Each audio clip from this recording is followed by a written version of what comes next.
Hello, hello, hello, hello, hello, hello.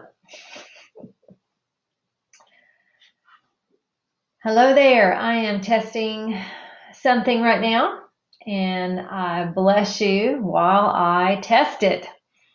I want to talk a little bit about something that really impacted me. I purchased this for myself some years back. I don't know that you'll even be able to read it because sometimes things are backwards on here, right? And so, oh, you can. The biggest mistake you could ever make is being afraid to make one. The biggest mistake you could ever make is being afraid to make one. This, for me, was my story for many, many years. I was desperately fearful of moving in the wrong direction, and it was all in the context of me wanting to hear the voice of God. So that was what is so sad, is that in following God, I was afraid I would miss God.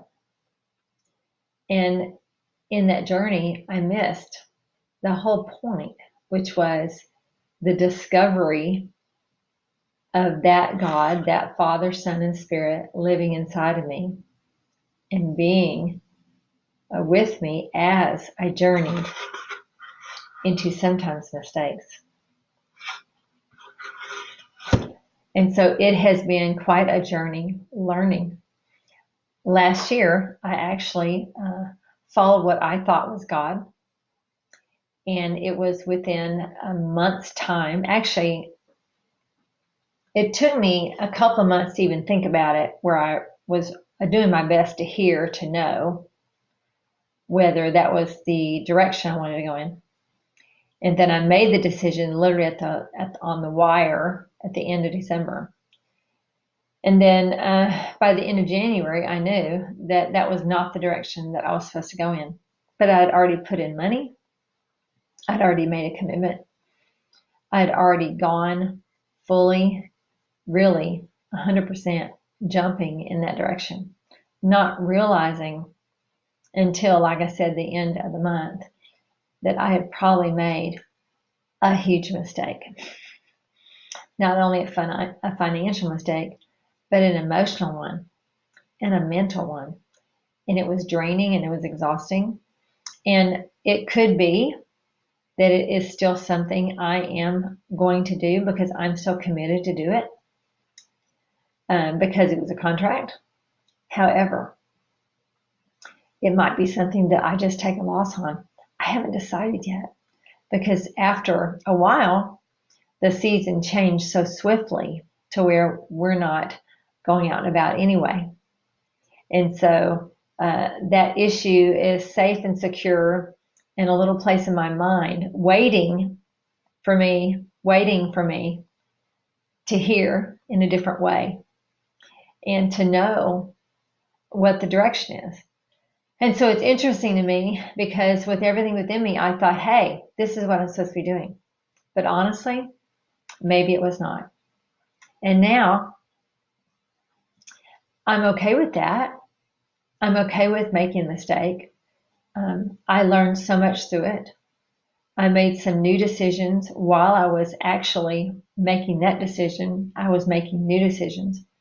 I was breaking through fear in a way that I had never broken through before. I broke through some things that I honestly was long-term things. And so it really was for my good that I made that decision. But it wasn't what I thought it was. It wasn't what I thought what it was going to end up becoming. And so is it just a timing thing? It could be. It could be while we're on our way to becoming brave and to being who we really are called to be. It could just be a timing thing. It could be by the end of the year. that works out fine. I had all sorts of things hit me in the midst of me feeling like I was doing the right thing. I was doing the righteous thing. I was making the right decisions, feeling like what I thought were confirmations, all except an angel visitation. I really felt like, yeah, this is what I'm supposed to do. This is my next step. This is direction. And then some things hit me privately and personally, and I'm like, I just cannot continue. I found it exhausting. I found it just something I was ill-equipped and unable to do. And so I'm telling you that because sometimes we are surrounded by mistakes we've made already, and we can't change them. And how do you live with yourself?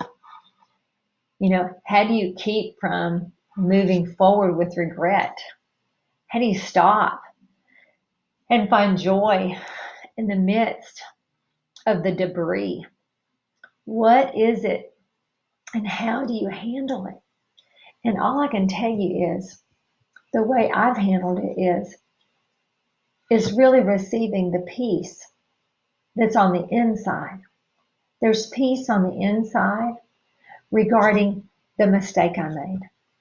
There's peace on the inside for several reasons. One, because I know that God's not mad at me. Many people live in regret because they feel like God's mad at them. But I know that God is not mad at me.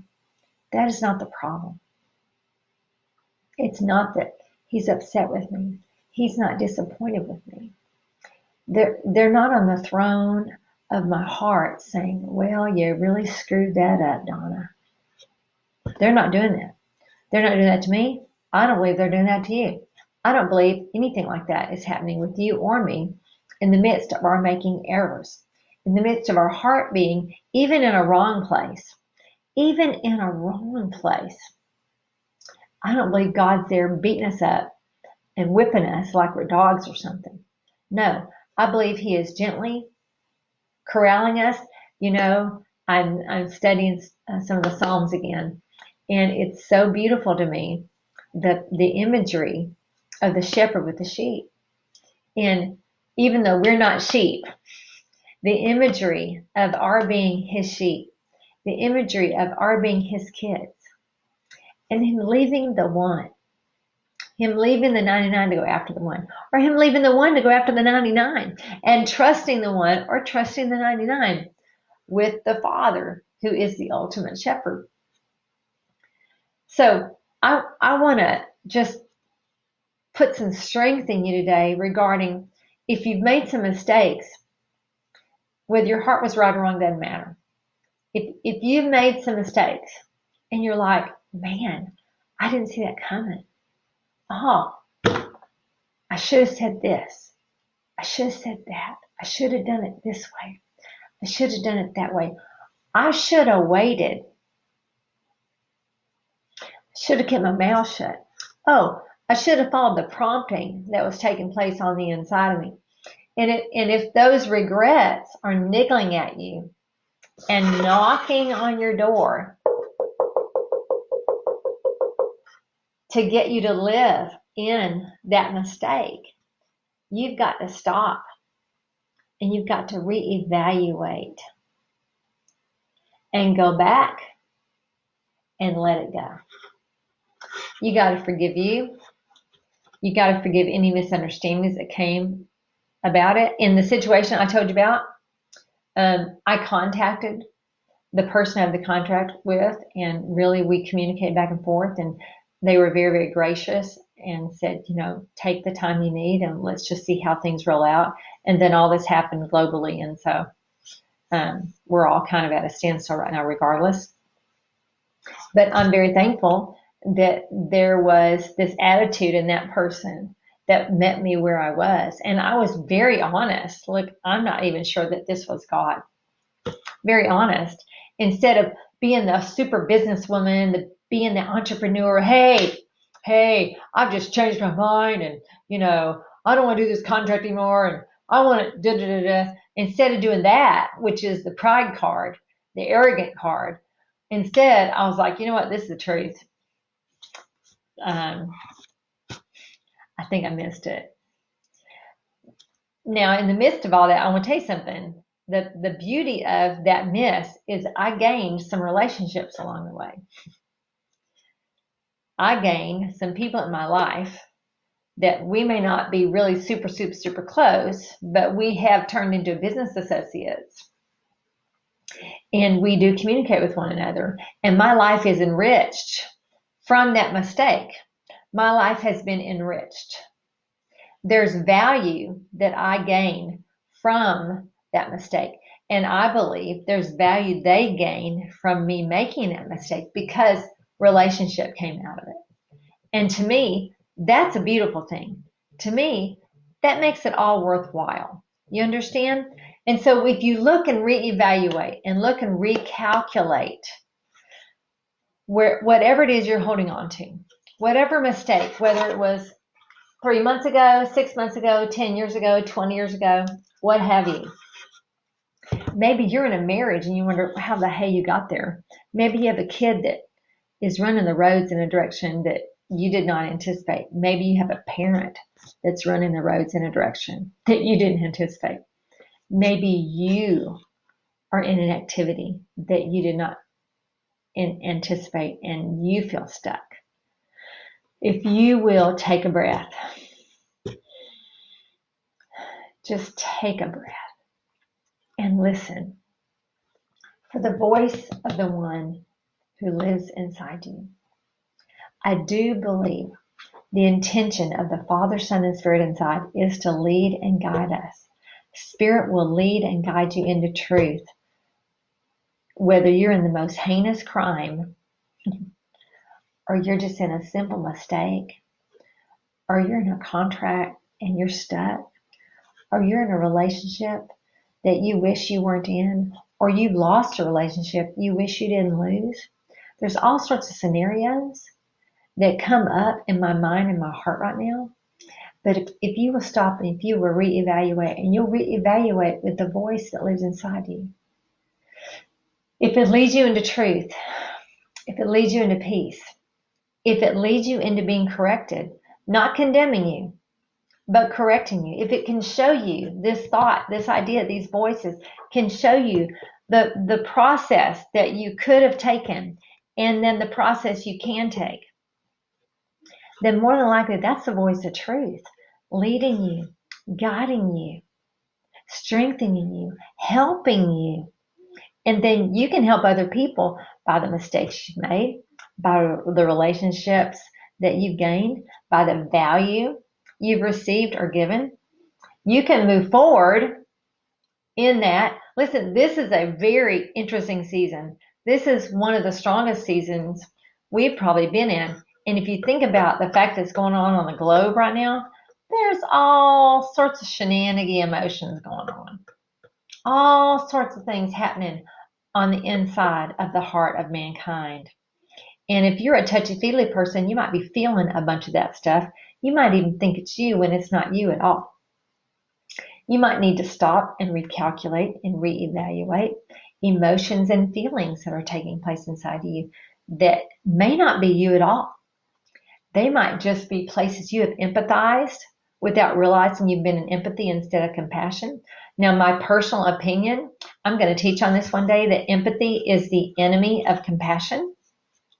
I believe that compassion is the true emotion. It's the pure emotion. It's the emotion that's not about you. And it may not even be about that other person. But what is God's perspective? What is happening on the inside? What can be changed? How can this person be loved? How can this situation be moved into a place where there is a thought and a voice and an idea that comes from the one who lives inside to lead and guide into truth, to lead and guide so that there is a kingdom that is impacted? This is the gain. This is the goal of everything that we move in, every direction we take, and even the mistakes we make. Even the mistakes we make, they lead us back into a relationship with the King who can lead us into truth. Then there's a huge gain for it. there's a big gain for it. So I just wanted to strengthen you today. I'm going to put on my glasses so I can see what's happening. Well, hello there.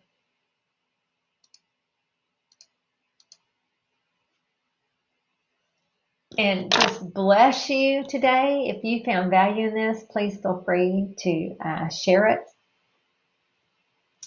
And listen, in the place of emotions, you don't have to live with emotions that torment you or that want to keep you up at night. God wants to lead us in the truth so that our emotions are not leading and guiding us, but the voice of truth is leading and guiding us. Am I telling you won't ever be tormented? You know, sometimes the people that lead you in the truth the most are the ones who understand torment. You know why? Because they got free from it. And the way they got free from it is because they had it in the first place. You know, people who have a true compassion normally have a great understanding and a great idea of what other people are passing through.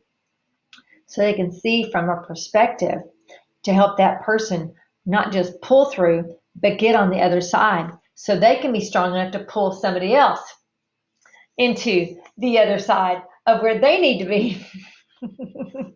That's part of our whole kingdom mindset, is to help one another, strengthen one another, and to live with one another from a place of love and the no judgment zone. No judgment zone. No condemnation zone. Anyhow, I bless you today. Just want to strengthen you today. This is Donna Reiners, where I want to help women especially, but men too, professionally and privately, become a brave new you and discover just how strong you really are, how stable you really are, how secure you really are, and how joy-filled you really can be in the midst of life that gets thrown our way. We get to walk it out with the one who lives inside of us and hear that voice and what that voice has to say. And that's what helps us. I bless you today. Until soon. Bye.